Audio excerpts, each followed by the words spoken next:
Good evening, everyone. My name is DM Rawlings, the 10-Minute DM. I am an experienced Forged in the Dark GM, and I am here to give you my advice 10 minutes at a time. So today, I thought we'd talk about Spencer Stark's cinematic GM style, about how he uses screenplay format and directing jargon to tell his stories, and how you can incorporate that into your game.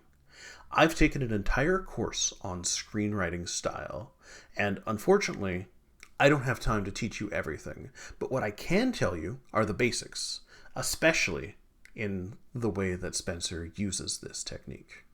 So let's get cracking. First things first, scenes. I'm not sure if I need to describe a scene for you, but here goes. A scene is a section of a story that has its own unique location, characters, dialogue, and story. It's a portion. Many scenes make up a story. In Candela Obscura, the hook is a scene, as are each of the escalations, the climax, etc. I cover this in an assignment structure video, which I'm going to post right there. Hopefully there. Second part, transitions. At the end of a scene, there will be a transition from one scene to the next. Some examples of this include cut to, which is a hard cut from one scene to another scene. There's a fade out where the camera slowly fades to black, or maybe to white, or some other color. There's also dissolves to, which is the camera slowly dissolving between two different scenes. And you'll see this in Hollywood, where maybe the camera dwells on a circle, and then in the new scene, it starts with a circle in the same place. So it creates that point of continuity for the transition. And then the last one you don't see much anymore, but for instance, Star Wars used all the time, is the wipe. This is where one shot replaces another by traveling from one side of the frame to another, or maybe with a shape. Hollywood uses these for clearly demarking when a scene is done, but for us it's a little more complicated. We can use a transition to move between points of view if the party is split. We can also use this to move between scenes, just like a movie. Generally, I'm only going to use cut to, but there might also be a fade out if maybe the entire party goes down or there's an overwhelming flash of light or something like that. Generally, it's going to look something like this. The beast howls in pain as Maeve, still bleeding, lashes out and strikes it with the silver dagger. The creature reels back, considering its next move. We then cut to Briar and Raven, gazing down upon a glowing old Farron music box, playing the very tune that draws the beast to them. Or maybe something like, with the assignment completed, the circle leaves the abandoned museum. We cut to a close shot of Mabon. They're thinking so hard a bead of sweat dribbles down from their forehead. The camera pushes out, revealing a chessboard, and Mia on the other side. Alright, now what we're going to do is a quick interlude where I tell you to do all the YouTube things. I make weekly videos on how to run and play Forged in the Dark games, and if you've made it this far, there's a good chance you're probably digging it. So think about hitting the subscribe button. Consider sharing this channel, this video, with your nerdy GM friends wherever they might be. Now back to it. Next up, camera movements. What the camera looks at and how it moves tells us where our attention should be. A focus is the primary point of attention for a camera. We can use this to emphasize something in a scene, or we can use it to shine a spotlight on a PC. A pull in is where the camera zooms in on a focus area. We can use this to see something in more detail and higher definition, or we can use this to transition from an exterior of a scene outside to an interior, or maybe go room to room. A push out is when the camera zooms back to show a wider area, which allows us to get a broader perspective when there's something worth seeing, or we want to create the illusion that there's something worth seeing. And also, makes characters feel more isolated and alone. A pan moves the camera relative to the focus of one shot. So it lets us shift the focus from one area to another. It lets us view several objects in great deal as the camera passes over them.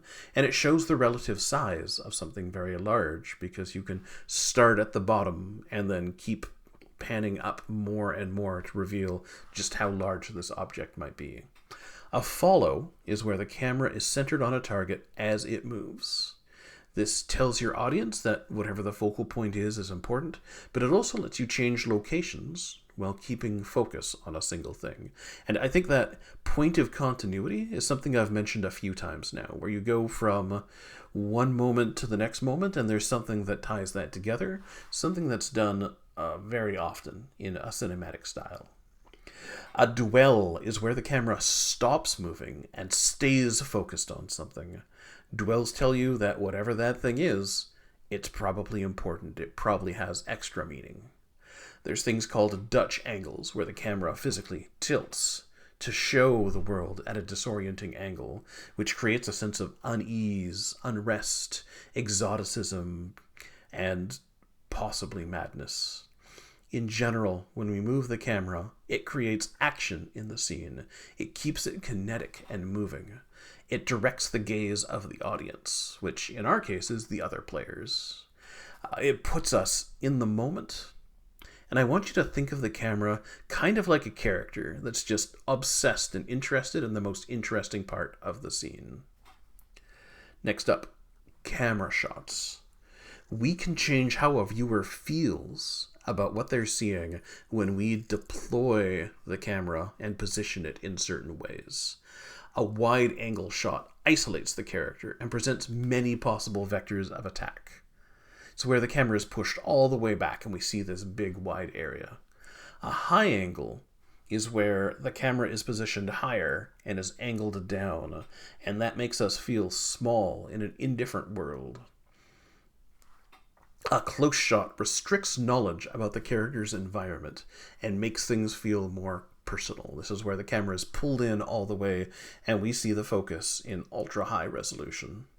This could be even more ridiculous. This could just be the eyes of something, for instance. A handheld shot feels frenetic and unpredictable, with no sign of what may come next. This is where the camera is shaking and bouncing in order to try to keep up with a quickly moving group.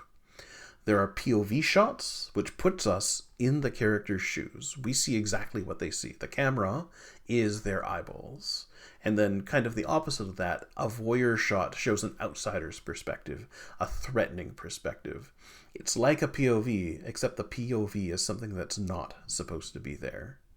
So putting it all together, I think that when you're using this style, there's a couple of phrases or starts that you're going to use over and over again. One of them is, we see.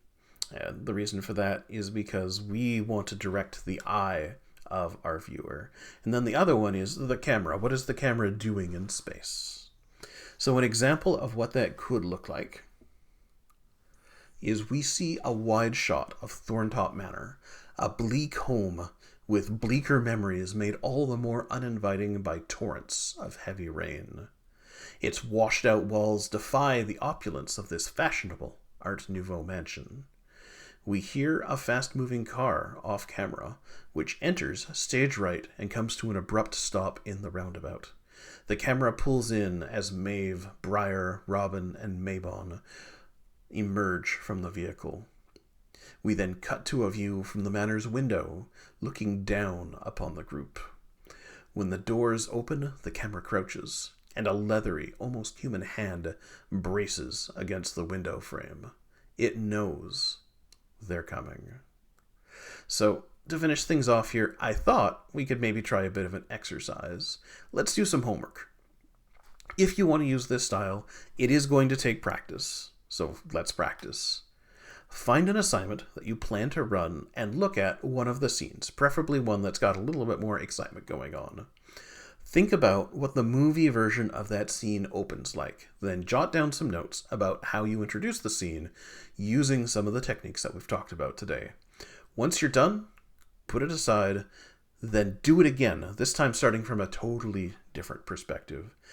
Be mindful about why you're choosing the shots that you're choosing. This has been a really fun one to put together. So until next time, I've been DM Rawlings, the 10-Minute DM, and I wish you have a forge-tastic day.